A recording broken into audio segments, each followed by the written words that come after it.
മില്ലുടമകൾ കൂടുതൽ കിഴിവ് ആവശ്യപ്പെട്ടതിനെ തുടർന്ന് ആലപ്പുഴ തകഴിയിൽ 1200 ക്വിൻ്റൽ നെല്ല് പാടത്ത് കെട്ടിക്കിടക്കുന്നു. തകഴി കുന്നുമ്മ 400 പാടശേഖരത്തിലെ കർഷകരാണ് കൊയ്തെടുത്ത നെല്ല് വിൽക്കാനാകാതെ പ്രതിസന്ധി നേരിടുന്നത്. എന്നാൽ 1 ക്വിൻ്റൽ നെല്ലിന് 12 കിലോ കിഴിവ് നൽകണമെന്ന ആവശ്യം അംഗീകരിക്കാനാവില്ലെന്നാണ് കർഷകരുടെ നിലപാട്. മഴയും വെയിലുമെല്ലാം അതിജീവിച്ച് കർഷകർ രാപ്പകലില്ലാതെ നടത്തിയ അധ്വാനത്തിന്റെ ഫലമാണ് ഈ കൂട്ടിയിട്ടിരിക്കുന്നത്. കുന്നുമ്മ 400 പാടത്ത് കൊയ്ത്തു കഴിഞ്ഞിട്ട് 14 ദിവസം കഴിഞ്ഞു. നെല്ല് വിൽക്കാനായിട്ടില്ല. 1 ക്വിൻ്റൽ നെല്ലിന് 12 കിലോഗ്രാം കിഴിവാണ് മില്ലുടമകൾ ആവശ്യപ്പെടുന്നത്. അത് അംഗീകരിച്ചാൽ കൃഷി നഷ്ടമാകുമെന്നാണ് കർഷകർ പറയുന്നത്. മില്ലുകാരെ കാണിച്ചിട്ട് അവർ വിളിച്ചിട്ട് പറഞ്ഞു അവർക്ക് നെല്ല് ആവശ്യത്തിനായിരിക്കുകയാണ്, മില്ലിന് നെല്ല് വേണ്ട.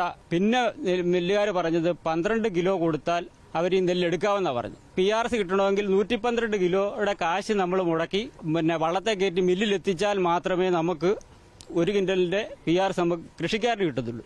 അപ്പർ കുട്ടനാട്ടിൽ ഏറ്റവും ഒടുവിൽ വിളവെടുപ്പ് നടന്ന പാടശേഖരമാണിത്.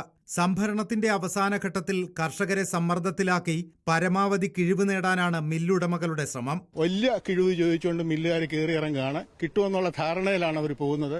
ഏതായാലും ഇവിടെ കൃഷിക്കാർ സംഘടിതരാണ്. പക്ഷേ ഉദ്യോഗസ്ഥരുടെ ഭാഗത്തുനിന്ന് യാതൊരുവിധ വിട്ടുവീഴ്ചയും ചെയ്യുന്നില്ല. അധികൃതർ ഇതിനകത്ത് ഇടപെട്ട് ഇവിടുത്തെ നെല്ല് മാറ്റാനുള്ള നടപടികൾ സ്വീകരിക്കണമെന്ന് അഭ്യർത്ഥിക്കുകയാണ്.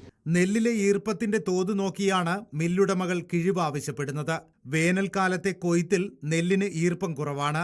സംഭരണത്തിന് കൃത്യമായ മാനദണ്ഡങ്ങൾ കൃഷിവകുപ്പും സപ്ലൈകോയും ഉറപ്പാക്കണമെന്നാണ് കർഷകരുടെ ആവശ്യം. നമുക്കറിയാം, ഈ കിഴിവെന്ന് പറഞ്ഞ സമ്പ്രദായം തന്നെ അശാസ്ത്രീയമാണ്. നെല്ലിന് എന്തെങ്കിലും പോരായ്മ സംഭവിച്ചാൽ ആ ഉത്തരവാദിത്വം കർഷകന്റെ തലയിൽ കട്ടിവെച്ചുകൊണ്ട് അവന്റെ മേൽ കൊള്ളയടിക്കുന്ന സമീപനം ഒരിക്കലും നമുക്ക് ന്യായീകരിക്കാൻ പറ്റത്തില്ല.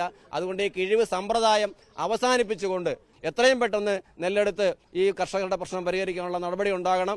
നെല്ല് സംഭരണം നടക്കാത്തതിൽ പ്രതിഷേധിച്ച് പാടശേഖരത്തിന് സമീപം യോഗം ചേർന്നു. റിപ്പോർട്ടർ, ആലപ്പുഴ.